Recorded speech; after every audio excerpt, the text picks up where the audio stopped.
Welcome to the 2024 Spotlight Awards ceremony.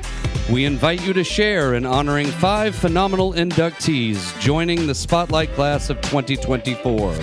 Tonight, we also celebrate 25 years of creativity with the Los Angeles Film School.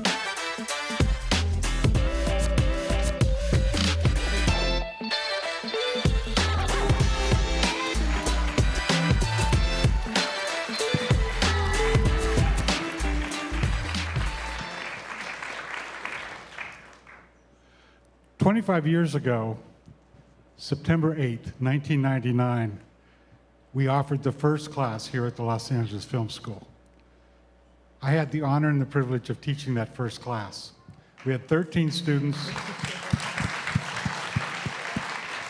and very little else. Our mission at that time was to build a bridge between people who had the passion and the energy to go into the entertainment industry, which we all know is fairly exclusive and very difficult to get into. We had 3 ways that we planned to do this. One was by teaching the technology. One was by teaching the process. Technology you know about. The process includes going from a story idea to finished concept to distribution and again and again. The third thing had to do with professionalism. How to network, how to present yourself as a professional, and how to be part of this magnificent industry. 25 years later, now, the campus is bigger, the student body is bigger. We've been very successful, but the real success of a school, the real success of the Los Angeles Film School is the success of our students, and that's why we're here tonight.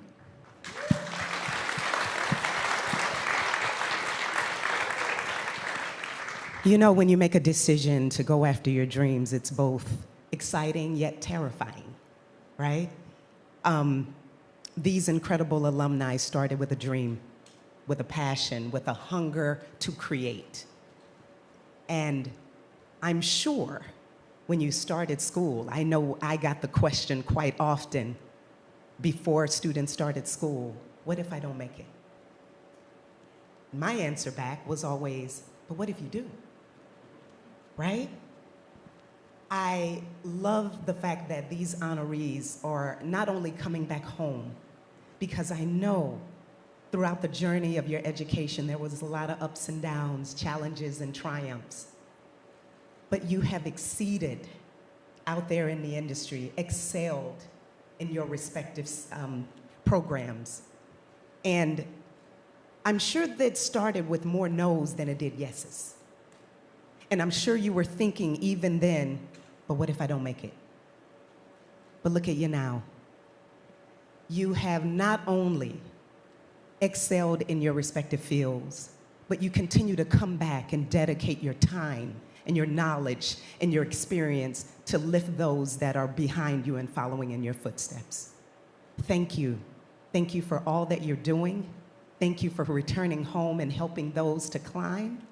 And now you've proven, yes, you can make it.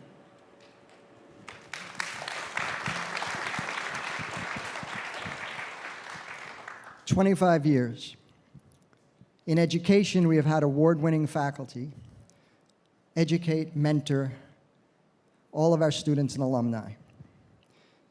Some of them have done it for 24 of those 25 years, and some of them still come back and mentor our students. The one commonality I get when I speak to alumni is they always respect their former professors and instructors. And they'll always say to me, hey, how's Pasternak doing? What's going on with Bolas? How's Leslie Bates? How is Barbara Dunphy? Now, regretfully so, some of them are not with us any longer, and many of them have retired. But the one common thread is they still care about our students and our alumni. The last 5 or 6 years, I think it's 6 years now, we have had our current students and alumni participate in a program with the Academy of Motion Picture Arts and Sciences called the Academy Gold Rising. It's an internship, one of our many collaborations. Recently, our students stood next to large replicas of Oscars at their graduation ceremony. And we also have alumni who've received Oscars or been nominated for Oscars and Emmys. It's the work of hundreds and thousands of our students and alumni who don't see their names at the top of the marquee or who don't see it on a statue, but they see it in credits as content roles.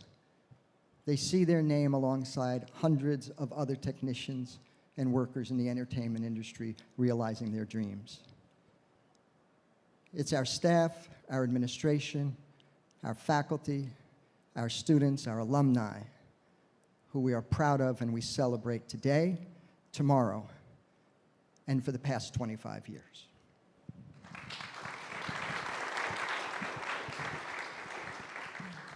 Some of you may not be aware, but here at Los Angeles Film School, we host a monthly graduation ceremony.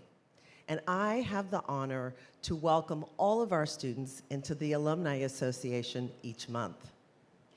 As they join this professional network, we always encourage them, lean on each other, collaborate together, never, ever stop creating.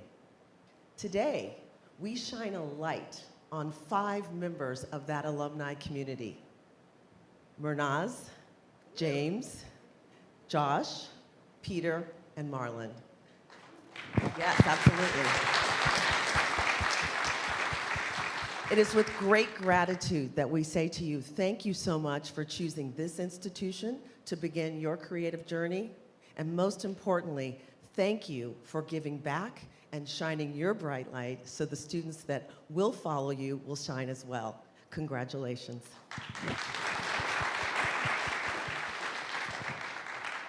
25 years of creative excellence in film, audio, music, animation, graphic design, entertainment business, writing for film and television, and so much more.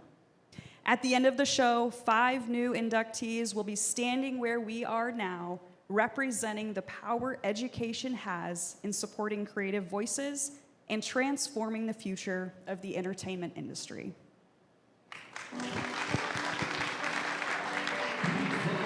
Your host for this evening, Erica Braun.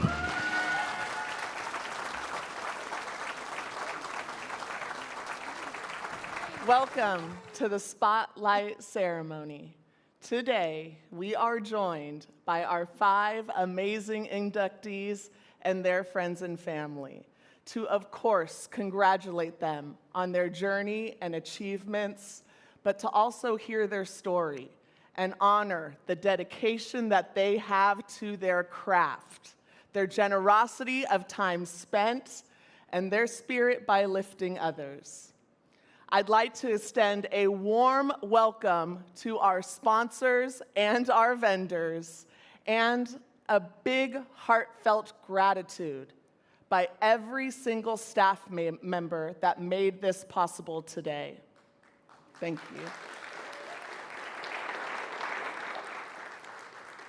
To help start the process with inducting our 5 amazing alumni, please help me introduce Jackie Otero, Alumni Relations Manager, to induct our 5 amazing alumni in the Spotlight Academy.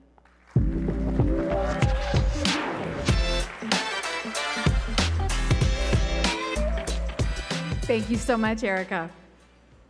Ambassadors, mentors, employers, collaborators, idols.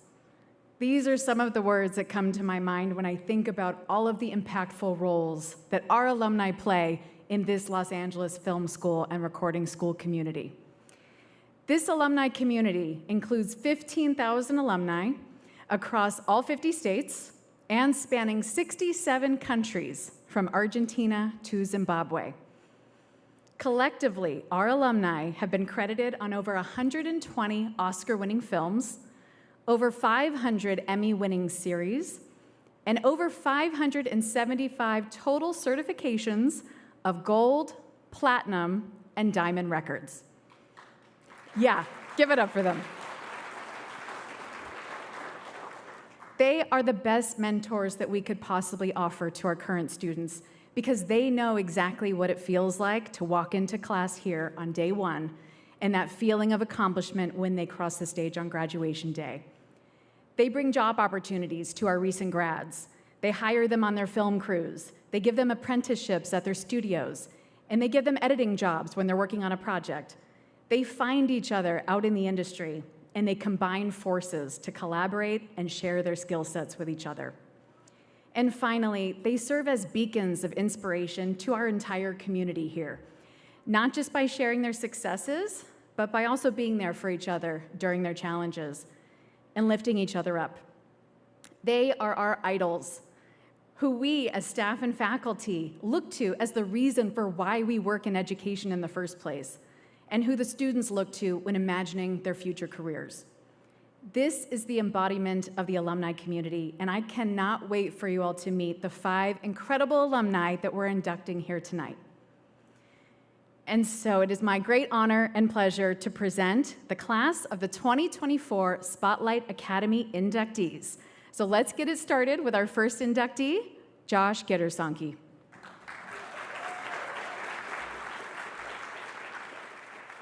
My name is Josh Gitersonke. I graduated from LA Film School in 2007 in cinematography. If I point it back to at least one thing, when I was probably 11, my grandmother gave me a life drawing book. If you draw things enough, you kind of have to, pick a frame. As I got older, I started to realize that, live action things with real people was kind of a lot of fun to be a part of. A friend of mine and I started to shoot little commercials for the restaurants and little businesses around Santa Clarita. We had a Canon Rebel S camera that just barely shot video, but both of us knew that we needed a little bit more knowledge about filming things. And I found LA Film School randomly while I was searching online. When I attended Los Angeles Film School, I made the best out of my time here. I tried to shoot as many things as possible, worked on everybody's project that I could possibly work on. I didn't let, the fact that we were only supposed to do one thesis film stop me. I think I DP'd 8 of them in the time that I was here. When I got out of film school, it was right when the writer's strike happened. I ended up working in a lot of reality shows, which was a lot of the only things that were filming around then. The way I got into The Amazing Race was I found a production report and I started cold calling those numbers and found Amazing Race that they were filming in the next month and decided, I'm going to call them. I've always wanted, I watched that show with my mom.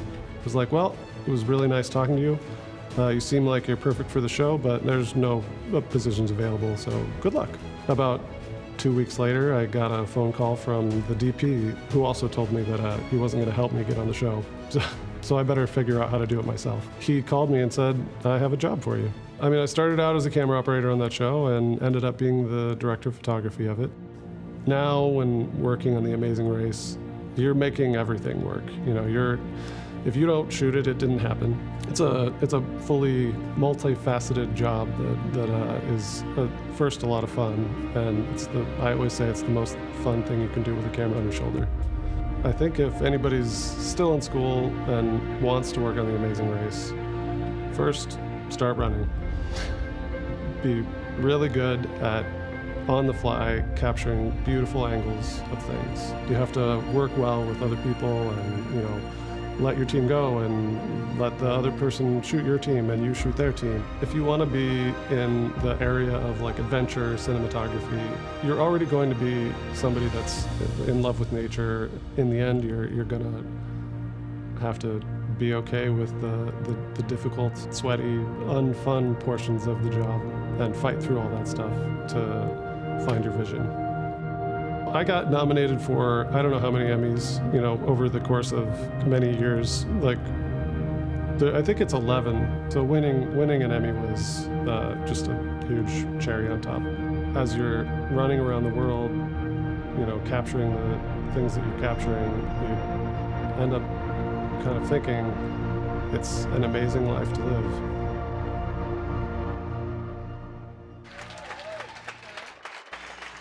Presenting Josh Gitersonke with the Spotlight Award, please welcome Mark Cole.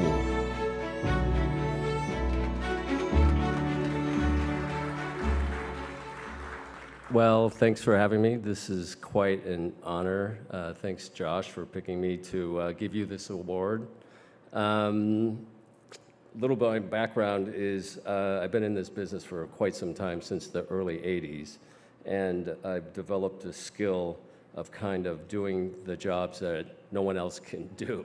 So they give me these very difficult jobs, and I rely on really talented and qualified crew. And I just wanted to say, coming in here, the energy backstage and all in this room, I haven't been around young filmmakers in a while. It's incredible. You guys have done an incredible job here. The enthusiasm is just like, yeah, I mean, it brings me back to when I started, that passion, that fire of creating something, of, you know, when getting that perfect shot, it just runs chills through me, you know, when we get that. And we do something that's impossible, right? And this story I'm going to tell leads to how I met Josh, right? So I met Josh in, I think it was 2011. I got this gig for shooting a show called The Great Escape. And it was this massive project. It was the first of its kind. It was, just as the title says, we were having contestants escape from things. And our first episode was Alcatraz. And this is back before full-frame cameras. And anyway, I was looped in because I have a film background, because everybody kept saying we want this show to look cinematic. That was the word, cinematic. So we need a movie DP guy. So I get looped in.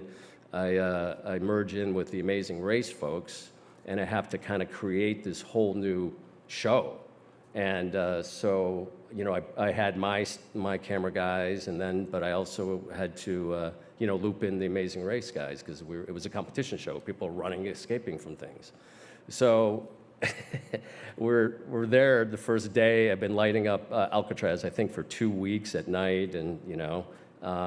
Anyway, we go to pull the trigger, and I have half of my guys and half of, you know, crew I don't know. And as soon as we went go, like within 10 minutes, I knew I was in huge trouble. Like, so like. The reality people were great. They could keep up with the contestants, but their framing wasn't so good, and they were turning on the battery light. And then I had my guys who could frame really beautiful, but they couldn't keep up. It was just a disaster. So I was like, oh my God, what am I going to do? And I didn't really have that many resources, because you know, movie camera guys can't keep up. So I realized we had to get like a kind of a hybrid. So I had to start firing camera guys, flying new guys in, firing them, trying to find people. And somewhere along the way, I kept hearing, you got to hire this guy, Gitersonke. And I'm like, get her what? They're like, Gitersonke. You got to get this guy, Gitersonke. And I said, what? Who is this person? And so to this day, I cannot spell his name. So just letting you know. Like, if you had a gun to my head, no. But, you know, so I don't know where he showed up. But he showed up. I don't know which episode it was. It was like close to the end. But this job was literally one of the most impossible jobs I've done, and I've done a lot of really, really hard things. And when Josh showed up, you know, he just shows up. That's the best thing I can say about Josh. Like, he always shows up with a great attitude. He has that fire in him. He wants to push the envelope. He always has an idea. It's like I tell my camera guys, or anybody that I work with, it's the instinct. You have to have, like, you can't really teach that. So I encourage you to get out in the world and build an instinct of what feels right. You know, all the cameras look good now. I mean, they do. But what are you doing with it? Where are you putting it? And, you know, Josh has that instinct. And that's what I need in operators or everybody. It's just, you can't tell someone how to do it. It's like they have to do it, and they have to be comfortable with it, and then they can add to what you're trying to do and create. So, you know, ever since that show, I've taken Josh with me, and we've shot many things. We shot all over the world on a couple jobs. We just finished we're not just finished, but a couple years ago we did The Quest, which won 3 Emmys. And yeah, I mean, he's just a solid guy. I don't have to worry about it. He always brings something, and he never gets rattled. And that's super important. His work ethic is strong. His mental strength is there, which is very important because, you know, as the second in command or whatever, we get put under this pressure that a lot of people crack, right? And we're running a military operation. I mean, these shows that we're doing at 300-400 people on them, and we're spending $300,000, $400,000, $500,000 a day. So people get really wound up when you're behind, and it comes on me. And then Josh, he always helps me with solutions. So I'm very proud that I'm here, and this energy of this whole place is. It gives me chills. It's really great to see you guys doing this, and as professional as it is, says a lot. So, yeah. So, I think I'm the first guy, so I think I have to give him an award or something.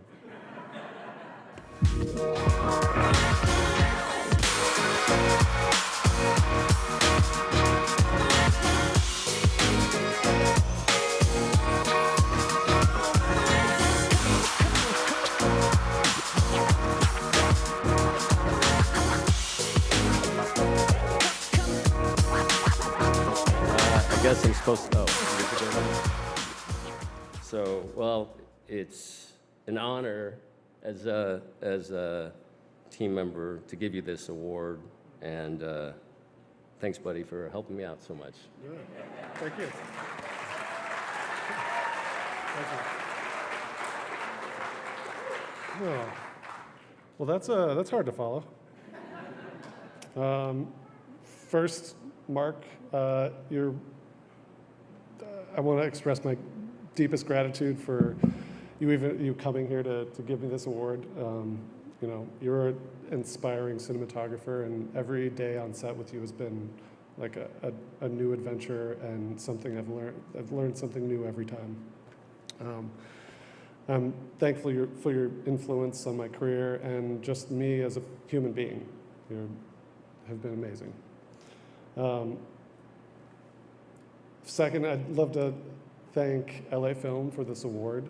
It's super humbling. You know, I'm behind the camera. I don't usually even think about myself as somebody that's, you know, talking into one of these. It's just super weird. When I came to LA Film almost 18 years or 19 years ago, I was just an aspiring filmmaker that had big dreams and a wild imagination, and I felt like I was at the bottom of a giant stairwell, ready to run up it. And I dove into filmmaking with everything I had here, like it was the only thing I had. One of the first projects that we do, I forget the name of it, but it's like supposed to be a super simple, you know, one shot, kind of get used to telling a story kind of project, and it's in the beginning of the classes. And I ended up transforming my apartment into the tail section of a B-2 bomber with cardboard and, you know, garbage and furniture and like a pile of stuff that I got from a military surplus store. It was complete with like a side-scrolling sky that I had painted so that it felt like, you know, the clouds were moving by in the background. I pre-recorded the engine noise with a didgeridoo that I like did a bunch of different tones and layered it and then played it while we were recording because it was like a no edit kind of project. And then I also had a classmate with a giant trash bag full of smoke that was ready for the ending where the plane crashed, and he was going to smash it and push it into the frame, which worked out great. Shout out to Tony Lugo. Thank you for that. it was weirdly ambitious and perhaps a bit crazy for like the first or second project that we did at the school. But looking back, it epitomized the spirit of creativity and collaboration that defined my time here. That project wouldn't have been, possible without all the classmates who pitched in and did different things, and it was truly one of those times where you kind of just are being as creative as possible, and there's no limits, and that's kind of what this school at least was for me, like a creativity abound, To the teachers and staff and Joe Byron and of LA Film School, your guidance and expertise were invaluable. You didn't just teach us about filmmaking, you pushed us to explore our creativity, to take risks, and to see projects from concept to completion, which is, especially in this day and age, is like a real important thing, just finishing something. I think a lot of people start things and maybe don't finish them, and that was a big thing here. It's, you're building something from an idea to something that's on screen, and every little detail counts. You prepared us for not just making films, but for the realities of working in Hollywood, which a lot of times can be, difficult, and something that you can't possibly think of, all of the little problems or, great things or whatever that can happen in the industry. But to the current students, I encourage you to make the most of every moment here. Take risks, challenge yourselves. Don't be afraid to turn your apartment into your film set, even if it includes a pool or, whatever. Don't irritate the neighbors, I guess, I don't know. A piece of advice that served me well through the years was over-prepare, under-expect, stay calm, always stay calm, and pay attention. And it seems simple, but pay attention to all the details when you're making a project. That's what matters. And as well as understanding and having a global view or a wide view of what you're doing and what, whoever you're working for, what they want. Zoom out all the time and try to understand not just the little shot that we're doing, but the whole project. And remember that. This industry will throw challenges at you, but with a mindset like that, I think you'd be ready to face all the problems head on and create something extraordinary every day, which is literally the most fun part about this job, or this industry. You get to create an art that people will look at, and you are viscerally living that art as you make it. My journey wasn't always just about film here. Just before I started LA Film School, I met the woman who would become my wife, and we moved in together. She came from Brazil, and it was probably the craziest thing both of us had done just within 6 months. But she's been my wife for the last 18 years, and we've been living this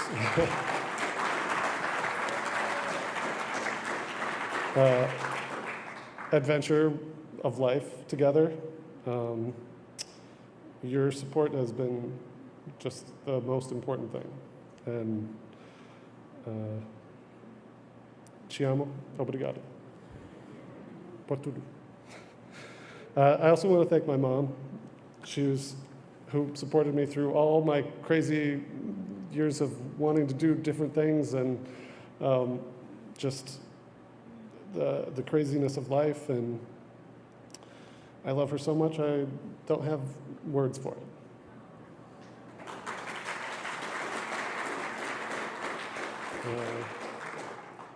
Thank you again for this honor.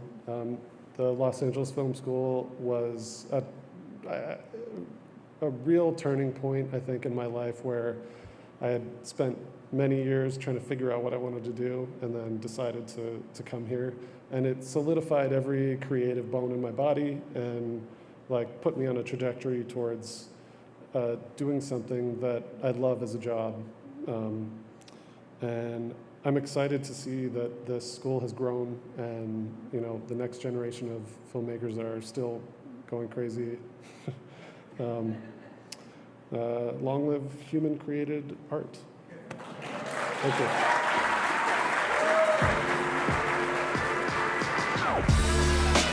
One more round of applause for Josh. And to wherever Mark is, I'm glad I didn't have to say his last name either. Thank you, Jackie. What you're going to see today is the student's journey from being a student to a graduate to a professional to one day here in the Spotlight Academy. And what Josh said really stuck it with me. He said, it's going to be hard and you're going to go through everything, but you're creating something. Those long hours make it worth it when you have that final product that no matter what, no one can take away from you. Let's keep the honoring going by sending a warm welcome to our next inductee's story. Let's take a listen to Peter Munters.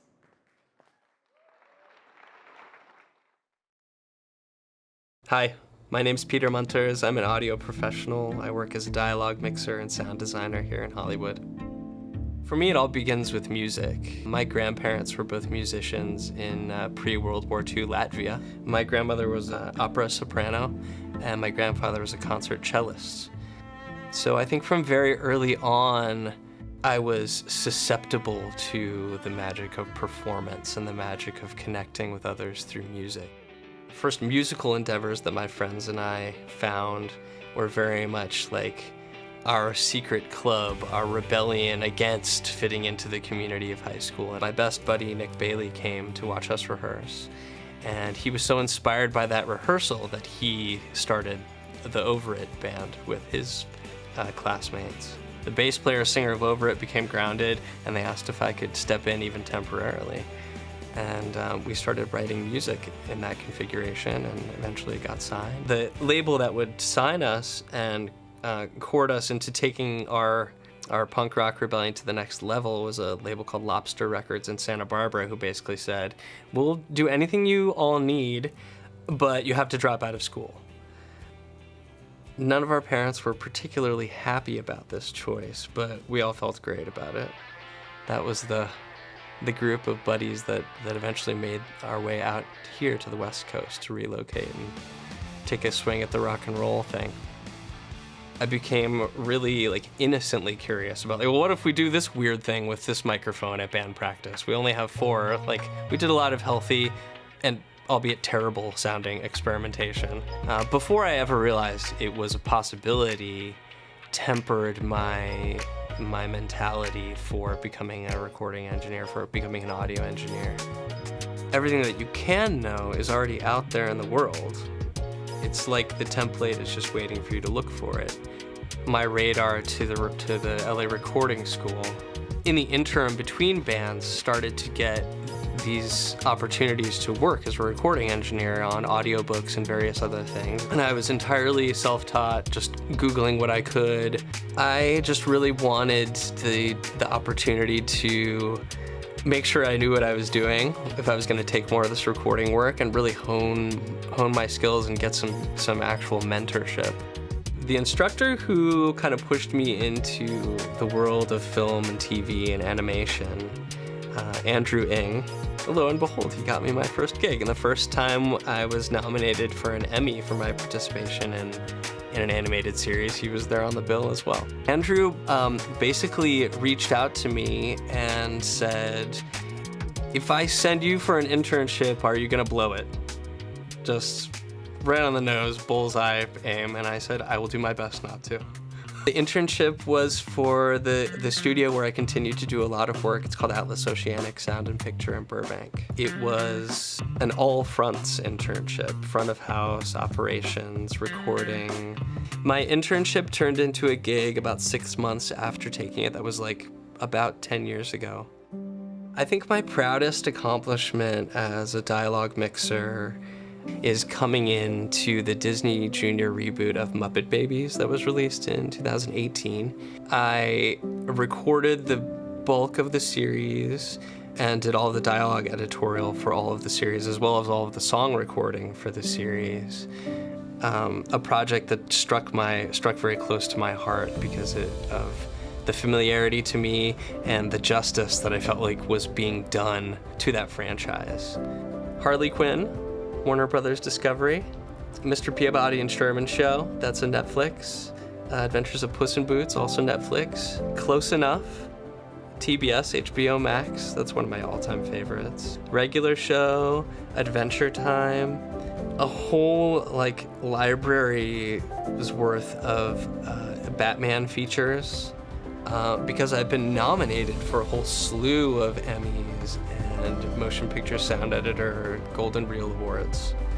But I've only won one time. That was for 2019 Lego DC Batman Family Matters. What was uncanny about it was that I had not anticipated going into that space or taking an opportunity like that. I didn't really know what I was going to do. I just knew that I was now studying something that really interested me, and I really enjoyed the group of people I was doing it with. For anyone who wants a career in the entertainment business, for yourself, prize curiosity, and for everyone else, prize relationships. Work hard to facilitate the things that others need. When you use all of your energy to do good for others, I don't know how to say this, it just finds a way to return to you without strings attached because you did not attach them in the first place. Presenting Peter Munters with the Spotlight Award, please welcome Eric Edelstein and Elmo Lovano.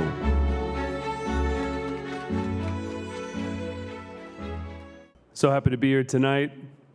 So at 16 years old, I got my first gig in my first touring band as a drummer. I was the baby of the band. Everyone else was in their 20s, so you can imagine there was some getting picked on.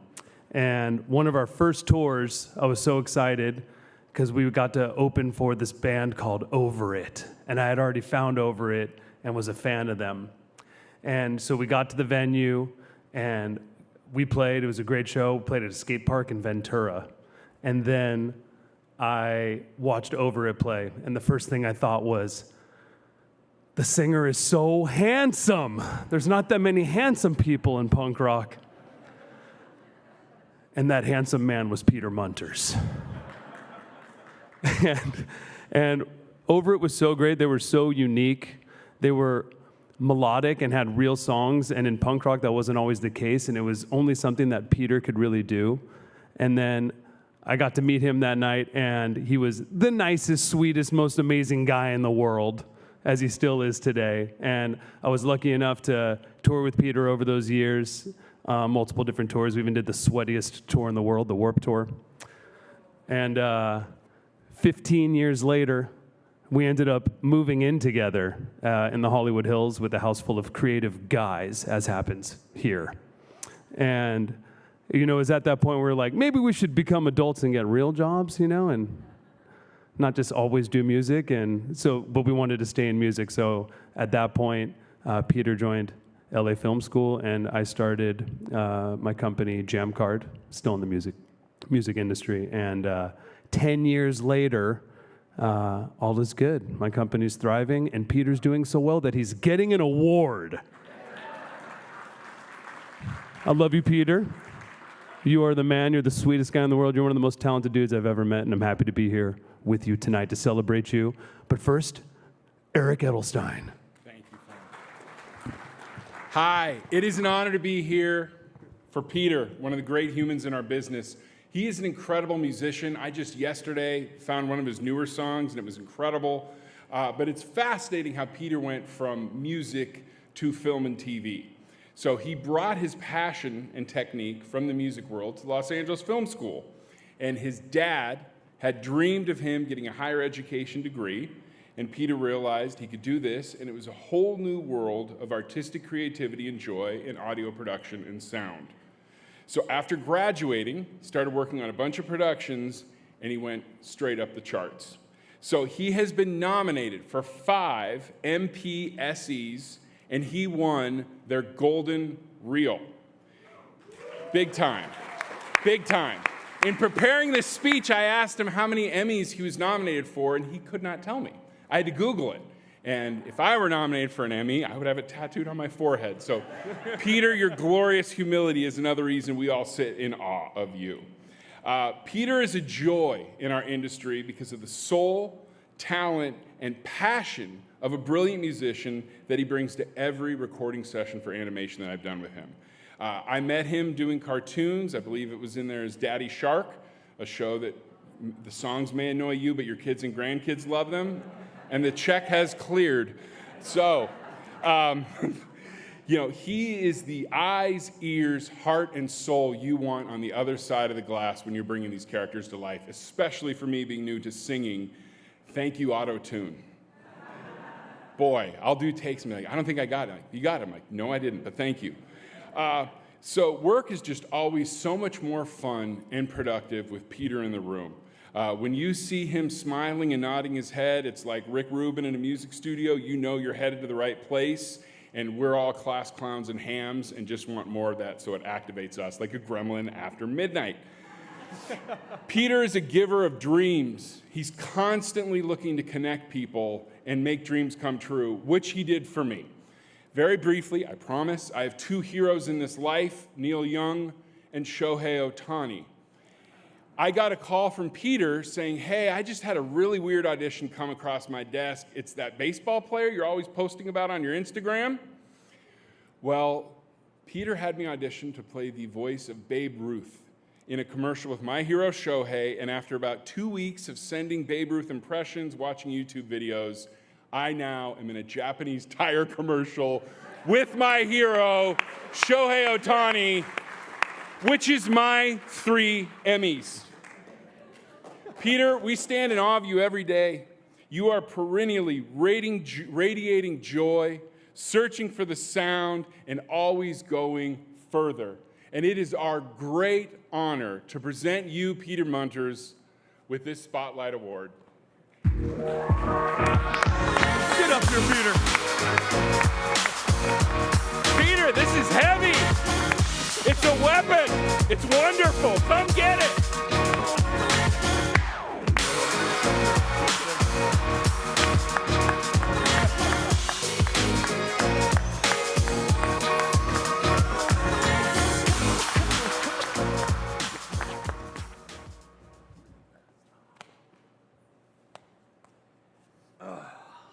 Uncomfortably long hugs, and then I'll say a word, I promise. Elmo, Eric, I cherish your friendship so, so much.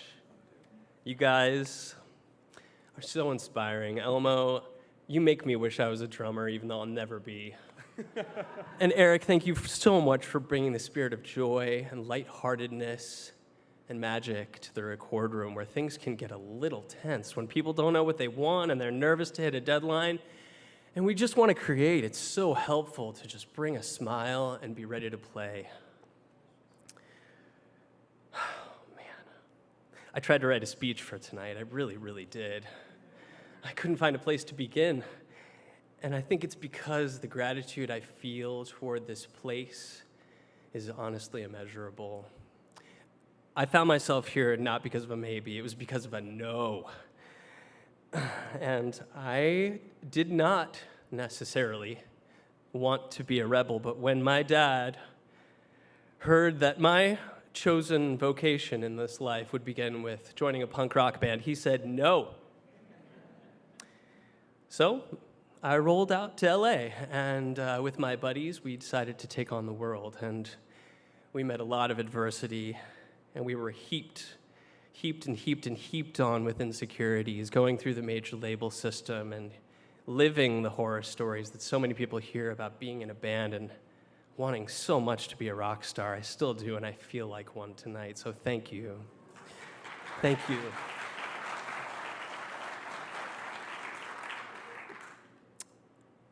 And gosh, this thing is just so cool looking. Really, how mesmerizing and beautiful. I want to dedicate this award to my dad, who's not with us anymore, and really, really, really, really wanted me to have the chance to get a college education and a leg up on whatever professional choice I felt inclined to make afterward. And I can tell you that he was so proud that I came here and made that accomplishment. So it's great. But I've been talking to my dad, and he let me know that this award is all of ours. This award belongs to the LA Film School. So happy birthday, happy 25 years.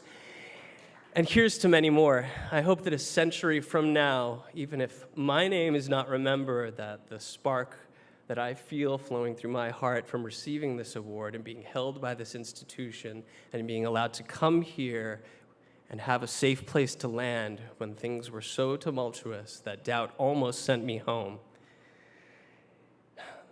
This is magic right here. We belong together. We belong together because we can lift one another up if we find the thing that makes us curious and sparks a light within our hearts. That's ours and ours alone. And if we shine it brightly enough and choose to show it to others, it'll illuminate their light too. So let's do that. Let's hold each other, and let's keep this hallowed institution going for another 100 years, another 1,000 years. I want to be long forgotten when the LA Film School is still inspiring a new generation of creatives. Thank you so much for this honor. I love you all.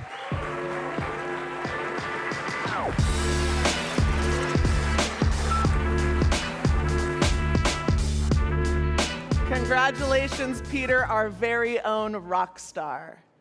This past week was Spotlight Week at the Los Angeles Film School. And what Spotlight Week is an entire week where staff, students, faculty, and alumni all get together and celebrate everything LA Film. We've had such a great few days with the campus alive and thriving. We've had a Gear Expo fair, industry panels, students giving back, alumni returning, and a big thank you to all of our alumni and Spotlight members that were able to join us this week. And to close it out, we had a huge rooftop party. Our students love to see that school. Our staff loves to feel the excitement. Spotlight is just an amazing week all the way around. Well, let's keep the honoring going. Next up is the ever-inspiring Mehrnaz Mohabati.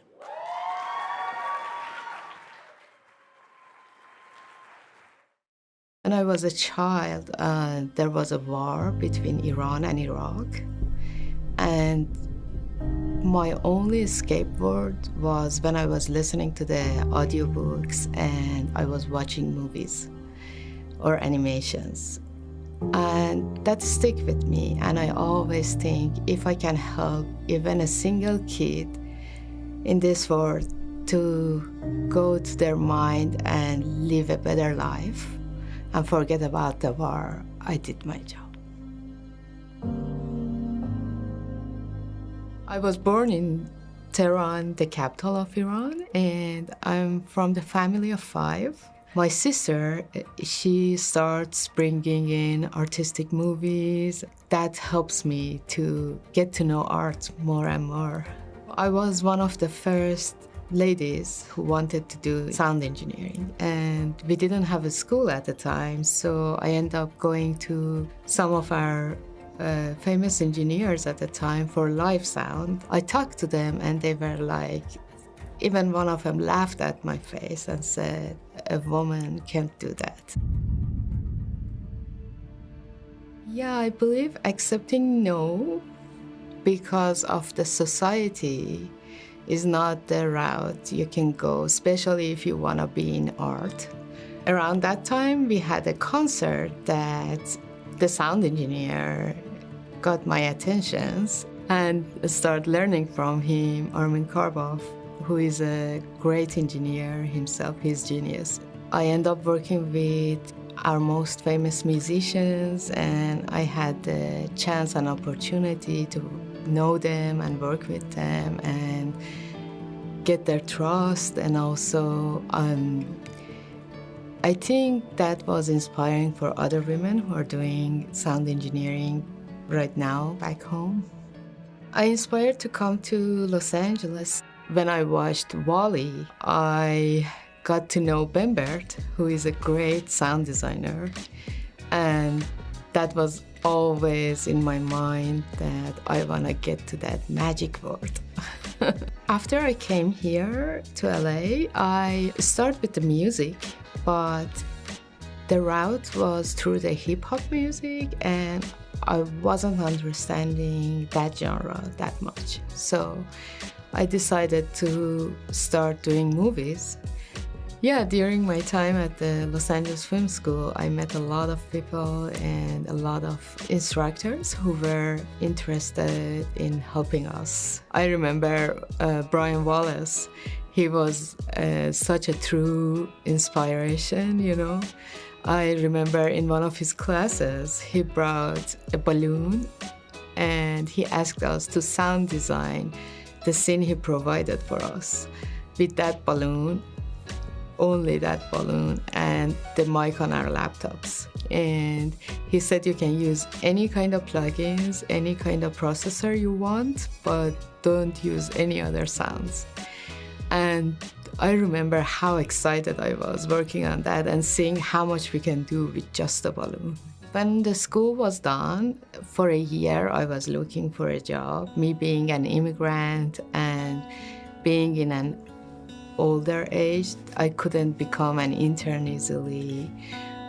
So it was hard at the beginning for sure, but then I didn't accept no. One night I sent an email to a studio and I got it back the next morning that, can you be here today? I was like, yeah, for sure, I can be here yesterday. And I went and I met this guy, Ugo Drauer, who I ended up working with him for 7 years in Ugo Sound Studios. And that's how it starts. Projects I worked on, some that I'm very proud of. I had an opportunity to work on Winning Time, the series that I really enjoyed working, especially because of the producer and sound supervisor on it, and I loved the story and everything else. I enjoyed working on American Fiction. Hopefully you've seen it. The story was nice. Working with the talent directly was very nice. What advice I would give the students? I would say, especially this school is providing a lot of equipments and opportunity to learn. Try to use as much as you can. I remember me and one of the classmates, Artyom, we used to be in the stages all the time, and sometimes at 12 a.m. they were like, we are closing the school, get out. Yeah, so I can say just make sure you let everyone knows what you can do. You learn as much as you can. You use the equipment as much as you can. This is the place to make mistakes. If you feel something, if you know you have the passion and you have the means for it, you should try to find it.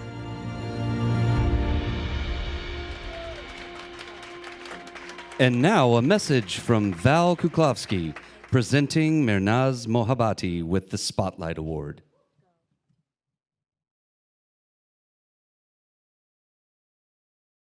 Hello, everybody, and I'm here to speak about my dear friend Mehrnaz. I was privileged to teach in both schools, the LA Recording School and the LA Film School. Consequently, because Mehrnaz was in the recording school, her interest has always been in filmmaking at that point, and was able to sort of, migrate to this school for even more tutorial from me, because I was basically teaching film people about sound, sound people about film. And Mehrnaz wanted to understand it all. It was a real honor to have her as one of my students, because it's not often that I have such a high level of achievement before they come to learn about Hollywood and sound. Mehrnaz's background is quite rich. I'm in love with the Persian culture, and she certainly represents it in a big way. When she did her master's, she did it on all the beautiful, unique instruments of Iran, a very extensive study. So I knew that we were coming in from a very serious place when we met. The beauty of this whole situation is that you are now a professional in Hollywood, on your own accord, I must say. You took it in stride, you took it in time, and you finally hit the top end of becoming an ADR mixer in a stage that I used to work on extensively on very high-end product. And I have very fond memories of that particular room that you're in. That adds to sort of the magic of our relationship in a way. I wish you all the best. Congratulations on the award. And I really hope that we continue our relationship of deep friendship going forward. May I present to you the Spotlight Award to Mehrnaz.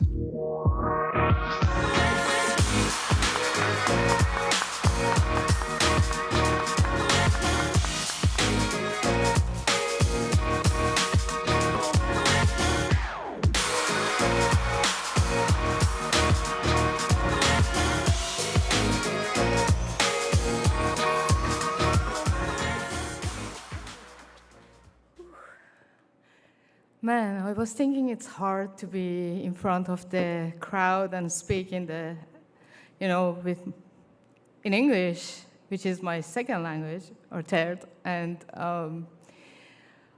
seeing that video, it just touches my heart, and it's really means a lot to me. Val, I wish you were here. I'm so thankful and thrilled that you accept to be in that video, and hearing those words every moment, it was great. But I want to also read the speech I made. I'm not as good as Peter or my other colleagues, so I decided I'm going to write and read it for you guys.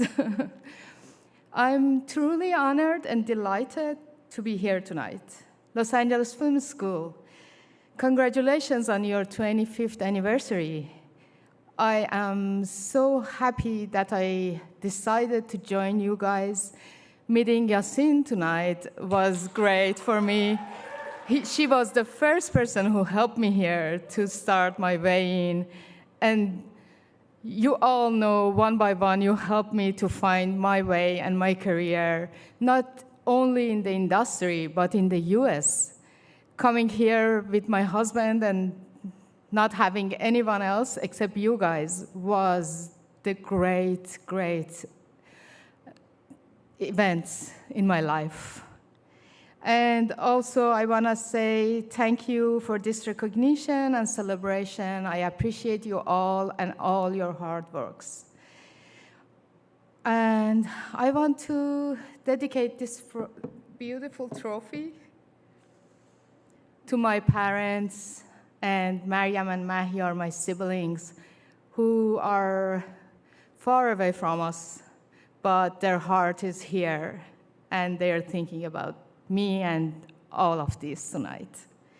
And also, I would love to say a special thanks to the people who helped me on my path.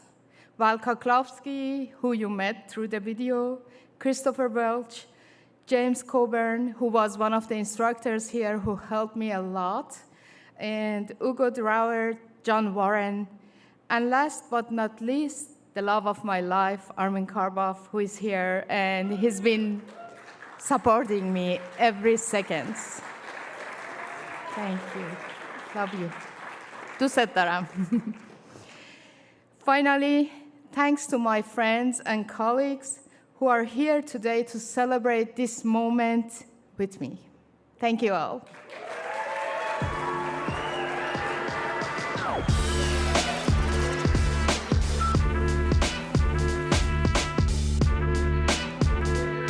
Congratulations, Mehrnaz. She is truly an inspiration.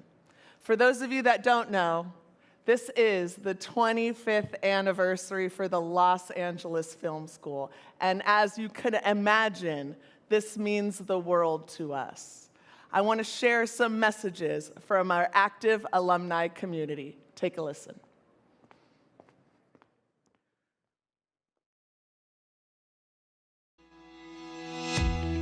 Hi, my name is Pakita Hughes, and I graduated from the Associate's Film Degree Program in 2014. I want to wish Los Angeles Film School a happy 25th anniversary.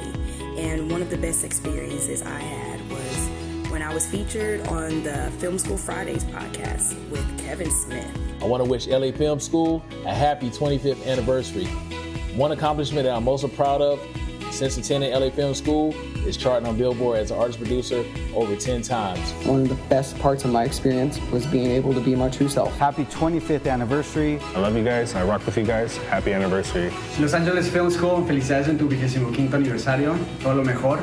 It's all about you. Happy 25th anniversary, LA Film School. One of the best parts of my experience was just falling in love with the process and the staff and our professors, our industry professionals who've helped guide my career in and out of school, and I'm just so grateful for it. Happy 25th anniversary to the LA Film School. I just want to wish LA Film School a happy 25th anniversary. Happy 25th anniversary to the LA Film School. It's all about you, yo. Happy birthday, love you. Happy anniversary, LAFS. Looking forward to the next 25 years.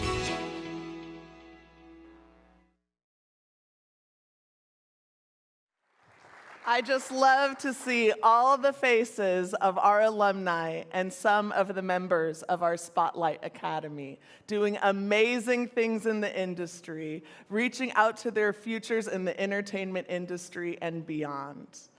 Next up is the incredible Marlon Rivas.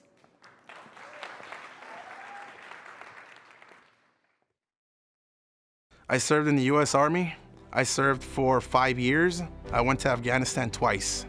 There was a lot of downtime, so we're just sitting there watching movies, and then this movie Avatar comes out, and there I am just like in the military in Afghanistan going, I want to do that.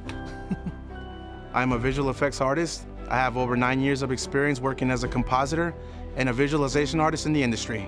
I come from a family of like blue-collar workers.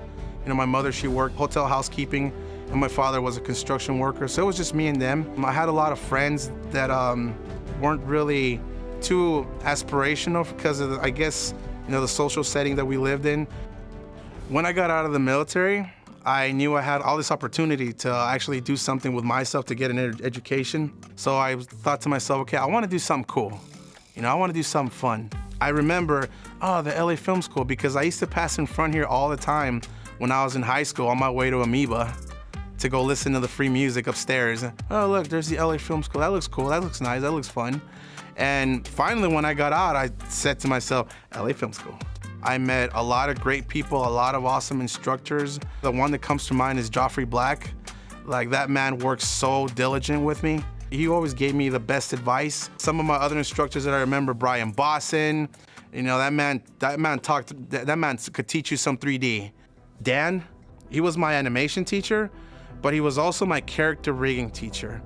And boy, do I owe that man a lot, because everything he taught me with regards to character rigging saved my butt. I got on a production for Stranger Things 3, where I was required to rig the Demogorgon. And I still had my old videos, my old instructional videos that were recorded in the class with Dan. And that's what I use. And it came out great, and I had to hit him up. I had to say, thank you. Dude, thank you so much. Like, your skills right now were just proved very invaluable to me. One of my favorite projects that I got to work on was on Aquaman. I was actually still in school when I got that gig. That movie went on to make $1 billion, and the reviews all said spectacular effects. Working on the second Avatar was very surreal, because I always thought about that moment that I went back to when I saw the first one, that I thought about, this is what I want to do. And it was just sheer luck, and I thank my network of friends, being at Lightstorm Entertainment, I couldn't believe, it was just such a flow of emotions that I don't think I expressed to anybody before sitting in front of this camera here. 2023's Visual Effects Society Awards, where James Cameron actually took home, the Avatar took home about maybe 7 awards. And at the end of the night is the reception. I got to actually not only work on Avatar, but meet James Cameron. That was something else right there. To anyone trying to get into this business, I would like to say to you, network, network, network. Get yourself out there. A lot of us are introverted. A lot of us don't like to get out there. But community involvement will take you a whole longer way than the best, most polished CV or resume you can think of, or the coolest looking demo reel. You're gonna be a compositor, you're gonna remove some stuff in the back. You're gonna remove this set in the back. You're gonna change something in the back. You're gonna remove some dots off of some people. Keep it as simple as possible to start off with, because that's what you're gonna do. And then as you work, and as you do more work, as you do more stuff in the industry, you're gonna learn more. It's always a learning curve. Never feel bad, and always keep your skill set diverse.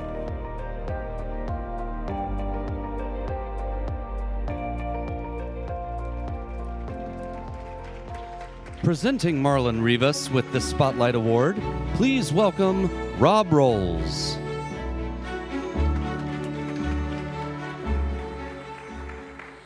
Howdy, I'm Rob Rolls. It's good to see everyone here today. You know, describing what visual effects artists have to do is a challenge. You know, it's quiz time, guys. What is a compositor? You know, have you ever heard of fix it and post? Hello, that's what me and Marlon do. You know, it's essentially shorthand for saying, someone on set saying, well, we'll get someone to clean this up later. So does that make us digital janitors? It's a little bit more of that. Many skilled people have to come together to make a film. You know, this is why we teach our students this, and our alumni know this. You know, it's, if you look to the left of you and you look to the right, you see very smart, intelligent, funny people that all are aspiring to make stories. You know, and that makes us, you know, this makes us allies at the most. You know, and as an instructor, I'm often asked, how do you get a job? How do you make it in the industry? And can I turn in my homework later? You know, get extensions. And, you know, I tell students that you must build a network. You know, you can gather your allies, and you got to show up. You know, and no, you can't get an extension.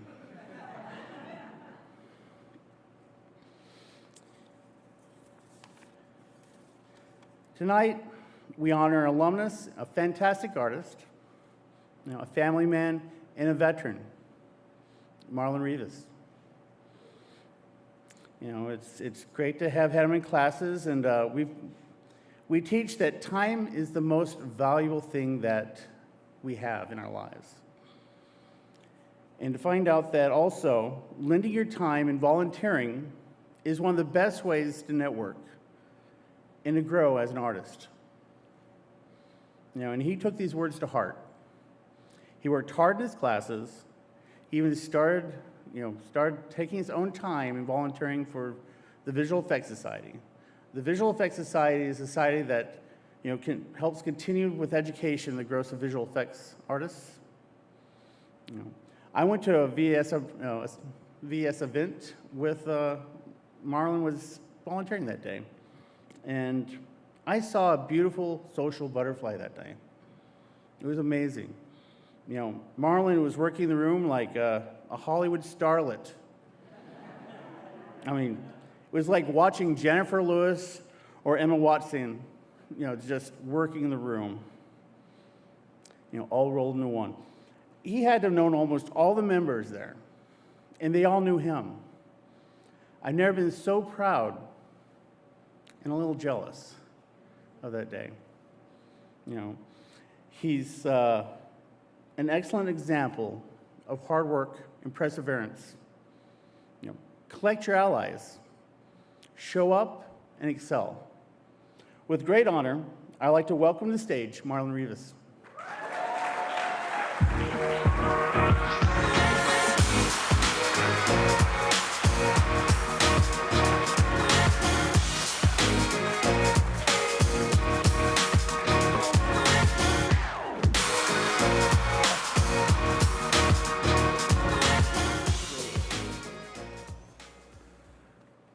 Thank you, Rob. And thank you, everybody, for being here. This is quite the honor, okay? Because I'm used to being in a dark room. I'm used to being in a dark room, not behind a mic, all right? I'm not used to being in front of the camera before the crowd. So I thought I would be nervous, but more than anything, I'm so happy and I'm so proud. And I'm so proud of you guys, too, man. You guys, your stories are so awesome. And I had a kind of a story I wanted to talk about my first day of LA Film. So I've never told this to anybody, okay? So when you're walking out from financial aid and you've dotted all your I's, I'm sure you all walked out by that round couch thing that used to have a diorama on the left, right? Well, this was like before my first day. I'm walking out and I'm like watching, I'm looking at this diorama on the side, right? And I'm just mesmerized. I forgot what it was. It almost looked like the whole table of, on the set of Beetlejuice when they have the little miniature. And I like that. I love miniatures, you know? But what I didn't notice were the 3 stairs right in front of me. I'm new to this school. I'm new here, right? And, you know, boom, chest first. Nobody was around to see this. But what I like about this is that I think to myself, dude, I hope to God that the security cameras caught it. so that the security guys, when they hire somebody new, they're like, hey, come check these out. Come check these reels out of these guys that we have right here. That's my story. The first day of LA Film. Day 0. And nobody saw that, but I'm telling you all right now, that actually happened, okay? Button on my jacket was imprinted on my chest for like a good 3 days. But thank you, LA Film, for the recognition, and I want to thank my instructors as well. Guys like Rob Rolls, Joffrey, Brian Bosson, who went above and beyond to impart their skills and their mentorship onto me. I want to thank my wife, too. She's not here with us tonight. She's busy saving lives, you know, good for her. And she's been with me for 17 years. And when I decided to go into the movie business, she rode with me through what we call the muck and mire, where is the time period where you're applying and going everywhere, talking to people, trying to figure out who's going to give you an opportunity. And you just get so discouraged. But you just don't give up, and you keep going.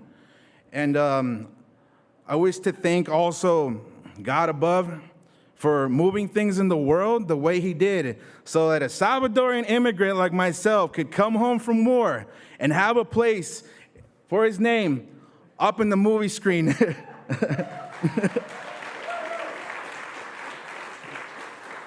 I want to thank all my colleagues and all my supervisors as well in the industry, and all the industry veterans that I know, everybody in the visual effects society that all put their faith and their confidence in me when they did, and because that really took me a long way.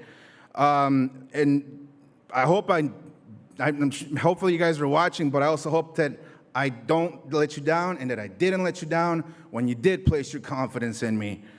And for anyone aspiring that wants to be in something as hectic as not just the entertainment industry, but, you know, visual effects as a whole, I just want to say that when you start out, all right, it's extremely important to remember, and I say this a lot, all right? First of all, network, and you'll get there. Put yourself out there. It's a small community. But even though You may be incredibly talented at your craft. Part of working in production is the ability to work as part of a team. No matter how good your real or previous work is, supervisors and management always want to feel comfortable that you are capable of being responsible, efficient, and quite honestly, reasonably pleasant. Somebody that, all right, think of yourself that way. Would I hang out with me for 10 hours at a time? If the answer is yes, you can make it. Nobody wants to deal with personality problems, all right? Production's already difficult as it is, so leave it all at the door. And whatever junior job that they give you, excel at it. And don't act like it's beneath you. And I promise you're gonna get to where you're gonna get to where you wanna be. Again, thank you all. Thank you, LA Film. Here's to 25 more years of the LA Film School.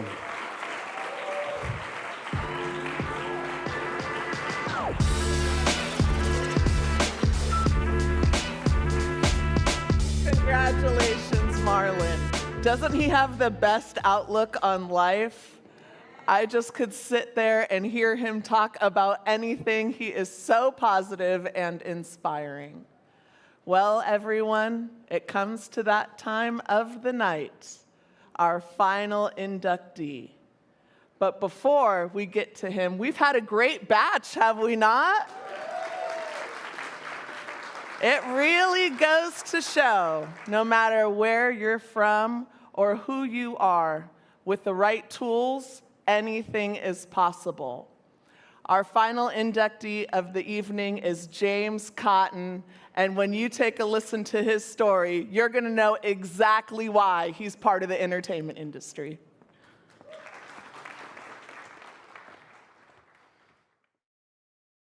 My parents owned a video rental store, so 8 years of my life was just movies. I knew that I wanted to be a filmmaker. I think I had to discover it. But like, I'm classic. I did all the things that you would do. Like, if you're Spielberg and you're making movies in your backyard, I did that. I graduated in 2001 with a film degree, and I'm a producer, director, writer. Just call myself a storyteller. I think coming from a small town where there's like certain expectations on you, or what you're supposed to do in life, nobody encouraged that. I was just doing it. I was working at a news station, Tuskegee Airmen, this HBO movie. Ended up coming to Fort Smith, Arkansas, and Muskogee, Oklahoma, and Lawrence Fishburne and Cuba Gooding Jr. and all these big Hollywood stars were showing up, and I went out and auditioned and ended up getting a small part that they did cut, but I ended up being an extra on that movie for 30 days and going, wait, you can do this for like a living? What? Like, okay, I'm gonna figure this out. I ended up moving to LA in '96. I didn't like having to go to auditions all day long and then failure after failure after failure. I didn't know how to get out of LA when it was time to leave, and I was just gonna go back to Oklahoma and finish college. So I took a desert highway in the middle of the night, and I remember I pulled over in my Bronco on the side of the road, and I was laying on top of my truck, and out there with no moon, and it was just pure stars, and you couldn't even see the ground. And that's where I was like, why can't I tell the whole story? Why can't I be the guy that, that does the writing, or to do what I want to do? That's why my company's called Dark Highway, by the way. The journey had to have its ebbs and flows, and I had to have my help along the way, and I was always searching for that help. How did I end up in the LA Film School at the perfect time to have an amazing group of teachers and really working professionals that had me out there meeting all their people and learning the craft from their really experienced eyes? How did I, graduate when they had Roger Corman come speak at the graduation, and he just happened to see our short films while I was sitting in the back of the theater? I walked out of graduation, I was on the street on Ivar, and Amadeo ran up to me and said, "Get your stuff to me. Roger Corman's gonna make a movie with the school." I was home for Christmas, and Diana Kessler called me and said, "Can you fly back? They want to do another interview with you." And I was like, "Okay, yeah." And I flew back, and she had me over for Christmas dinner because I'd left my parents and all the Christmas festivities to come back to Los Angeles. And she handed me a book that was Spielberg's making of Jaws, about Spielberg making Jaws. and inside the book it said, "You got the job." So that was like, that's how I got my first directing gig in Hollywood. Wherever you come from, whatever that thing that you're having to overcome yourself, because I mean, like, look, you know, we're all from somewhere. When you come from that, like, and you have opportunity, all you can do is, like, you know, punch the opportunity in the face. So I got La Linea, which was my biggest directorial movie. It was a $5 million film. Another guy said no, and then we got to Ray Liotta. So I go down to Santa Monica to meet Ray Liotta, and he's hemming and hawing about, like, whether or not he wants to do the movie, right? Like, because they're all scared. They don't want to do a bad movie. And I said, "Ray, I'm gonna make a good movie with or without you, so you choose." And I stood up and I walked out the room. He called 30 minutes later and took the job. And then when he took the job, Andy Garcia took the job. Don't be afraid, because, like, the only person that's gonna stop you is you. If a kid from Oklahoma, I graduated with 50 people, you know, like, if I can get out here and have 25 years of having fun, and, you know, I'm not gonna tell you that it's all easy, and I'm not gonna tell you that there's not gonna be moments where, you know, you can't feed yourself, you know, like, I've had all of those. So, like, what do I have to fear, right? Like, it's up to you, go do it. And don't look for fame, you know, this is not about fame. Happiness doesn't come from the famous, doesn't come from being famous. It doesn't come from, like, you know, what everybody else gets onto you. It comes from what's inside of you. I've had 25 years of making movies in whatever capacity that I was making them in, and it was all cool. So, like, you know, it's been fun. I don't look 50, I don't think, you know? Why? Because I've had fun. This has been a good life.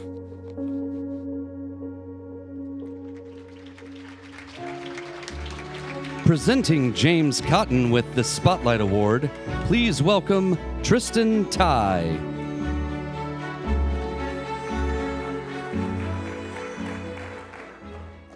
So James Cotton and I were part of the same graduating class many years ago in film school. I'm not going to say what year it was, because A, it was so long ago that I don't remember, and B, I don't want to feel old.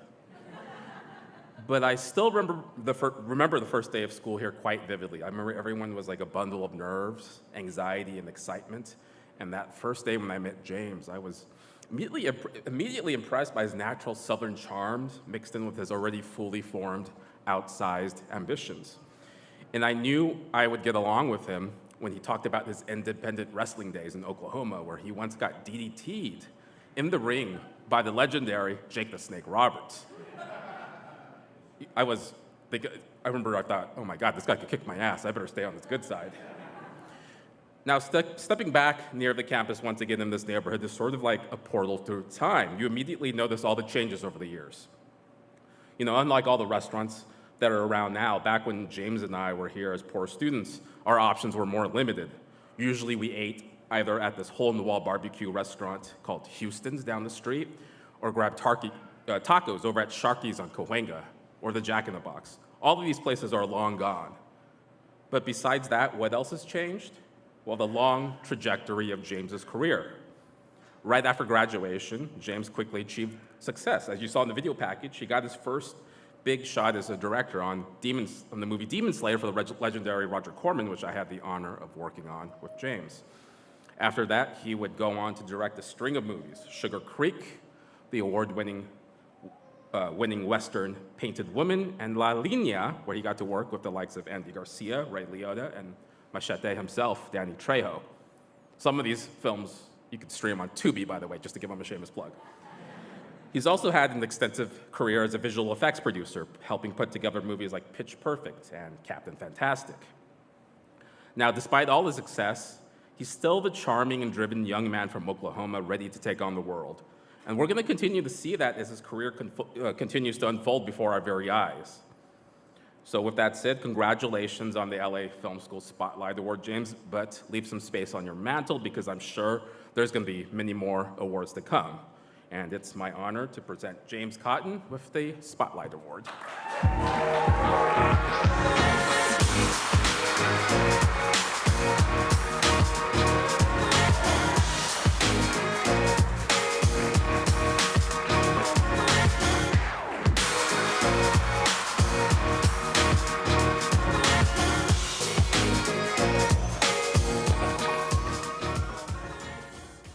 Wow.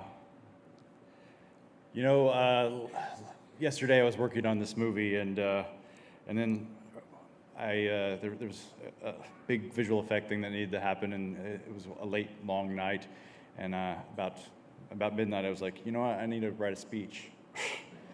So some of the speech you guys are going to hear tonight is going to be a little bit like what the video was, so I apologize for that, but you know what, I need to be focused. And I had a lot going on last night.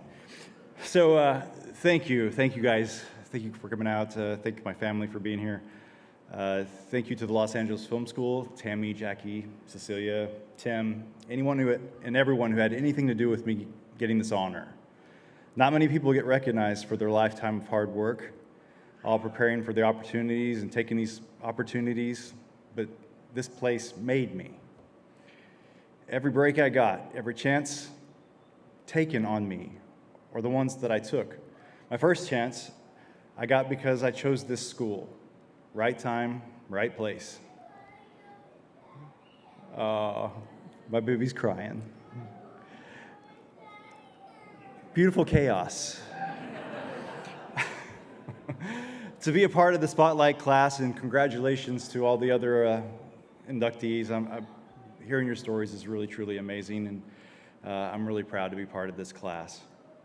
I'm a part of the school's history, and I know I did all right. That feels pretty good. As you've heard, I've done all the jobs that a movie can provide. I've directed, I've acted, I've produced movies, created all kinds of things. I casted films, taught acting workshops, produced visual effects and post for all kinds of movies. I've owned 2 post houses. I've written scripts, doctored scripts, been a development executive. Judith Mehrnaz, who taught entertainment law here, well, she hired me for my first job as a paralegal. I was a really terrible paralegal. I'm a storyteller. That's the only way I can tie all of this together, all this stuff that I do. So let me tell you a story. Once there was a kid born on the border of Arkansas and Oklahoma, rural America as rural America gets. God-fearing, blue-collar, middle-class America. His first memory was his babysitter taking him to the movie theater to see Star Wars.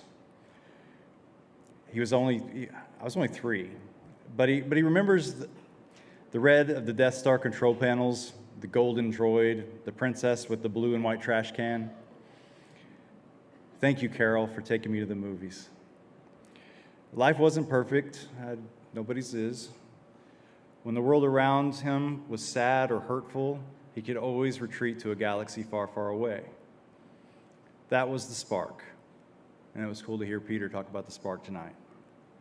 All the movies that made him laugh, that made him excited, made him think, made him grow. That's where he wanted to go, to get more of that. Whether it was sitting with his grandmother watching Henry Fonda in old black and white, love you, Granny, or Robert Altman's Popeye, one of my faves, I still sing it to my daughter. Indiana Jones was one of my faves, and I remember distinctly going to see Jaws 3D. Nobody in the room saw Jaws 3D. Or the time I snuck in and watched Friday the 13th behind my dad's Lazy Boy. Do you remember this, Dad? Mrs. Voorhees gets her head cut off, and I screamed, and Dad went flying out of the chair because I scared him to death. He didn't know I was there. Fell on your ass. I got yelled at pretty good that night. That little boy, he remembers being a co-director with Rocky Walker on all the weekends, gathering up for the other kids while parents played cards in the kitchen. Thank you, Rocky, for making me be a director. Later, his dad bought a company called Movie Land, just talking about in the video. When it was a movie rental store, if you kids don't remember. We had VHS tapes. I bet you don't remember that. When things got really rough, my parents, they lost everything, and we moved to Salsa, Oklahoma, to manage the one movie land that they had left. So that boy, he watched every VHS that was possible to watch, just to escape it all. As he grew older, he didn't know what he wanted in life. No one gave him many options. At least, any that sounded fun. He would make movies for classes. He never wrote a paper. He'd get everybody, in the class to help. He'd get them all A's. Sometimes he was popular. Sometimes he was an outcast. As he grew older, he partied too much, felt lost, but he never tried to show it. He lived a bunch of different lives trying to find something to love. But movies were always there. Movies never let me down. Thank you to every filmmaker who took me on a journey, whether it was to an escape or a self-reflection. You made me believe that I could do better, that I could be better. Reflecting on that, I still don't know, a podunk like me could ever do this for a living. That I could be up here standing in front of all of you, having done all that I've done and seen all that I've seen. Hollywood was a very far away place where people more important than me did this. They were the ones that were on television. They were the ones that were in the magazines. It was all a fantasy dream, just as much as the stories that they were telling. Then one day, through a trial of coincidence, a movie came to my town. It's HBO's Tuskegee Airmen. I want to thank Ricky Masler, who ended up casting Lelina, by the way, and this is how the town works. You don't know who you're going to work with again, and I love that. But thank you, Ricky, for casting me in Tuskegee Airmen and knowing that this small kid could do some cool stuff. I loved everything about it. That Carney family that I found, I wanted to be like them. I didn't know how still, and I was a scared small-town kid. It just took a while to figure out. In 1996, like the video said, I came to California trying to pursue acting. It didn't take long to find out how hard that is, for all the accolades that people bestowed on me or said, hey, you're the best actor ever. Nothing really came my way while I was out here. I retreated back home where it was safe, but I talked about the drive on here. I was leaving LA. Back then they had a thing called the Thomas Guide. I hated the Thomas Guide. I hate math. It was the most complicated thing ever. And so, I'm trying to leave Los Angeles, all sad, I'm giving up on this acting thing. I'm going to go, up to 5. That's what I'll do. I'll go up to 5, and I'll get to the I-40, and I got lost in a desert. But that's where I pulled over, and I saw on this very dark highway. And that was really amazing experience to be laying under the stars, can't see the feet beneath you, and knowing that I wanted to tell a whole story, not just be part of a story, tell the whole story. And then that's why I named the company Dark Highway, because when you travel down the dark highway, where nothing can distract you, you can find truth. Now, it still wasn't easy. I went home and finished college. I promised I made to the old man. I trained myself to write my first screenplay. It was terrible.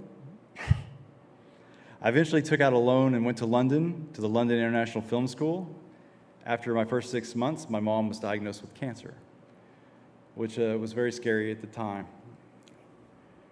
I was overseas, not sure what to do. We had just lost my grandmother to cancer, so it was all pretty scary. Now, I can say that, luckily, she was cured very quickly, and it was my turn again. I'm pretty stubborn, if you can't tell. My wife knows. But I tell you this story to say that through all that I have learned, there was another spark. Whatever you call the universal consciousness that lets you know that all the hardships, all the hard work, it does pay off right when you least expect it, because I found my home here at the Los Angeles Film School. And when I came here, it was a wonderland of everything I'd ever known. I was learning from people that I had long admired. for all those years that I'd watched those movies, and now I was getting to hear their stories about how those movies were made. Larry Paul, who production designed Blade Runner, was amazing.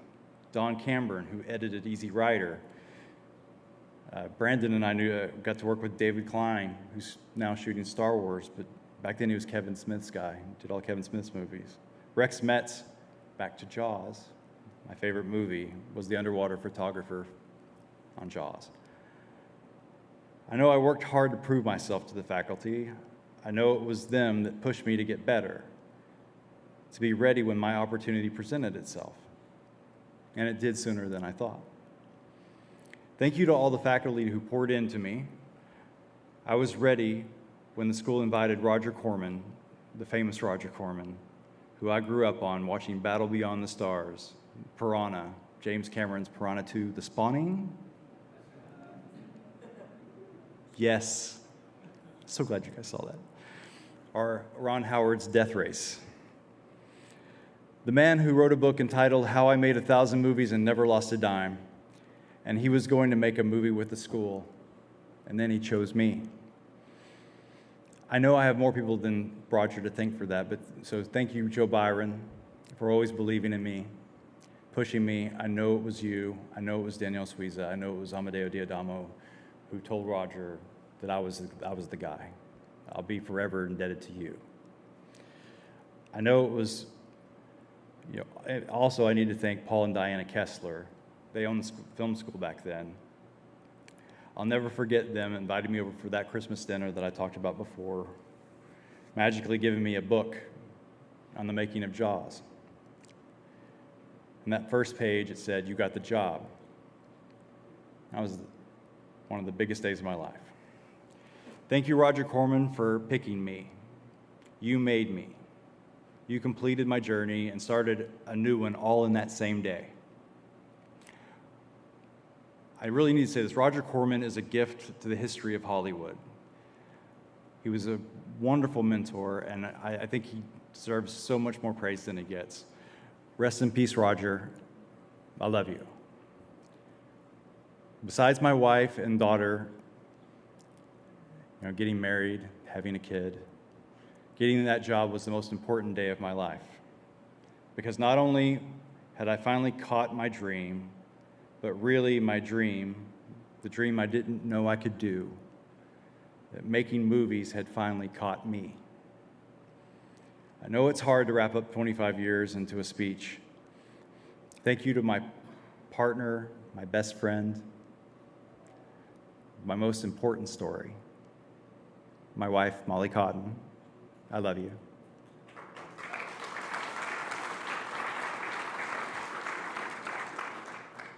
Thank you to my mom. I hope everyone in the world can be loved like she loves me.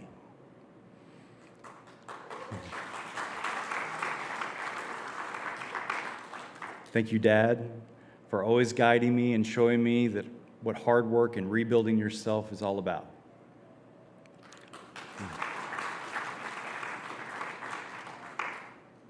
And then thank you to all my friends and family for all the love and support in everything that I do. I couldn't do it without you. Thank you to my manager and friend, Christian Rodriguez, who never stops believing me even when things get tough. And I'd like to thank every storyteller, every person I've ever worked with, every person I've had the privilege of sharing a job or a cup of coffee. Thank you.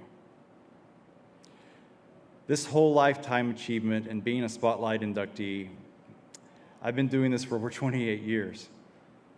And I've been having this weird epiphany about that and the fact that, I've been doing this for a quarter of the time that movies have actually been made. That's incredible. 28 years, though. 28 years of highs and lows, rising to the top of the mountain and falling back down on my ass. I've had so many great moments. I've acted alongside Ashley Judd. I've directed Andy Garcia and Ray Liotta. I've won Best Director. I've done so much, guys. And, I've also been ice cold and started over twice. But you know what? I loved every minute of it. I guess that's my part in history, too.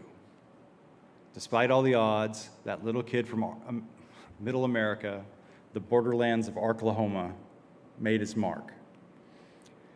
So to all the students, the soon-to-be alumni family, to all the other alumni who are still waiting for your first chance, and most importantly, to my daughter Willow, nothing is a setback when you keep stepping forward. No dream will ever find you until you know what that dream is. Never give up on the dream or yourself. And wherever you walk, do so unafraid.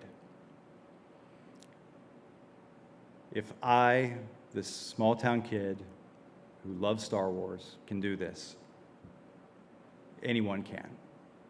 Thank you.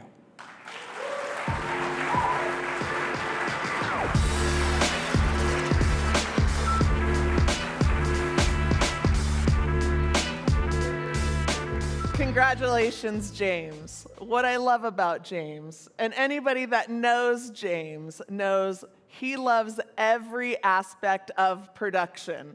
The good, the bad. He probably loves second meal because he knows he just wants to get the shot. That's what we love about him. Before we end the show, I have to acknowledge the people that have made all of this possible. The people that have supported the mission of the Los Angeles Film School from year 1 to year 25. To the crew and student volunteers, to the educators and program advisory committee, to our vendors and industry sponsors, and to our co-chairmen, Bill Hevner, Ed Haddock, and John Phelps, thank you for believing in us, having faith in us, and continuing this amazing partnership. We thank you.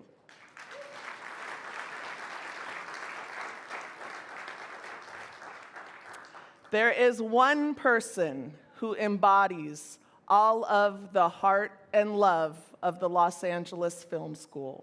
She is somebody that every single student, every single staff member, faculty, alumni, and Spotlight inductee can always reach out to and is always there for us. I have a message from the president of the Los Angeles Film School and Los Angeles Recording School, Tammy Elliott. Hello, Los Angeles Film School. Tammy Elliott here. To all of our staff, faculty, students, and graduates, families, and guests gathered on the campus of the Los Angeles Film School in Hollywood, California, our team members at the Spotlight Watch Party at Winter Park, Florida, all those that are watching from their homes across the planet, and especially to our 2024 Spotlight class, James, Marlon, Mehrnaz, Peter, and Josh. Welcome home, and happy Spotlight Day. Today, we may not be in the same room, but we are all connected by a belief that one can be extraordinarily focused and devoted to their chosen craft, and at the same time, care deeply for the people within their lives. We recognize the expertise and the heart and soul in you. This ceremony celebrates the inclusion of the 2024 class with the past 5 years inductees, totaling 26 Spotlight honorees. We're also celebrating the Los Angeles Film School's 25th anniversary. When I think about a span of 25 years, it's not lost on me that many of us, if not all of us, have experienced many seasons of challenge, as well as seasons of joy in between 1999 and 2024. As we learn from the past 25 years and look toward the next 25, may we remember that in any season, we can faithfully rely on the strength and hope that can be found in each other. A brilliant source of light lives within each of you, our Spotlight inductees, and it's the light that you share that inspires and uplifts not only to those that are close to you. Your light moves your colleagues, our students and graduates, our faculty and staff, the community, and the industry at large. It is about the craft, and we are so proud of you. It's also about you and the brightness of love and kindness in which you move, and how that makes our lives together better. It's been so lovely to hear from and learn from our 5 alumni inductees, and I believe that we can all agree that they represent the best of what is the Los Angeles Film School. Congratulations, enjoy the evening, and take care of each other. Please welcome back to the stage the Spotlight Class of 2024. Now officially inducted into the Los Angeles Film School Spotlight Academy.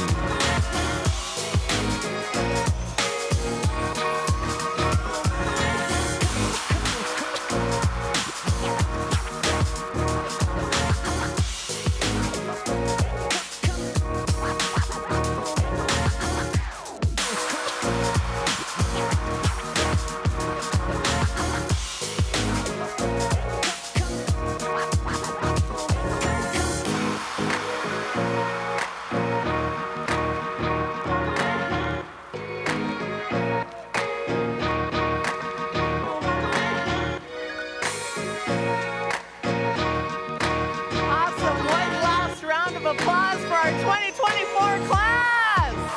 Woo-hoo! Thank you guys so much.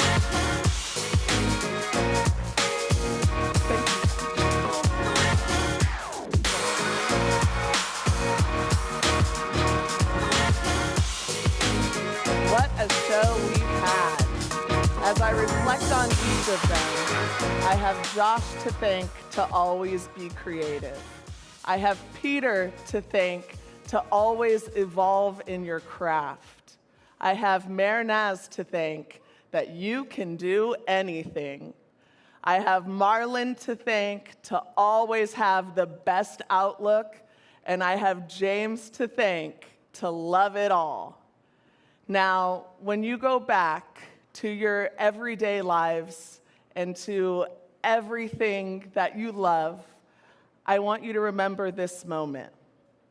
And just know that we are always here at the Los Angeles Film School, and we are great and established when we stand together.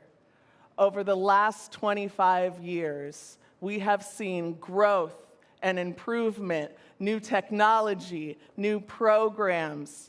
But one thing always stays the same, and that's the students and the passion behind us. I want to thank you all for joining us today, and just want to leave you with one final thing, that we are stronger together, better together, and brighter together.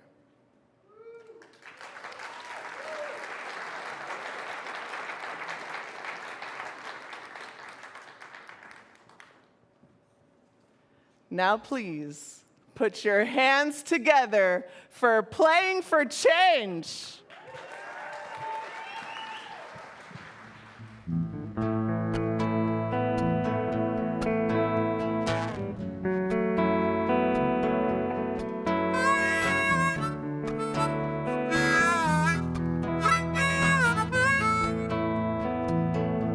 No matter who you are, no matter where you go, you're gonna need somebody to stand by you.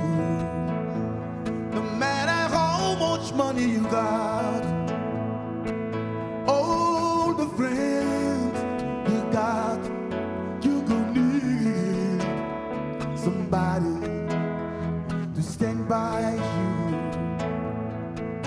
When a night is gone and the land is dark and the moon is the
mountains should crumble to the sea. I won't cry, no, I won't shed one tear, just as long as you people come and stand by me. So darling, stand by me, oh, stand by me, oh, stand by me, stand by me. No matter you in trouble, come and stand by me, oh, stand by me, oh, stand by me,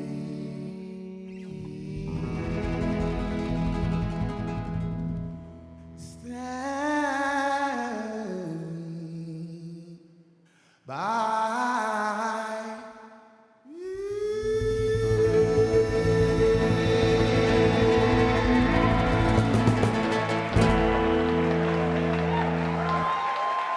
Thank you.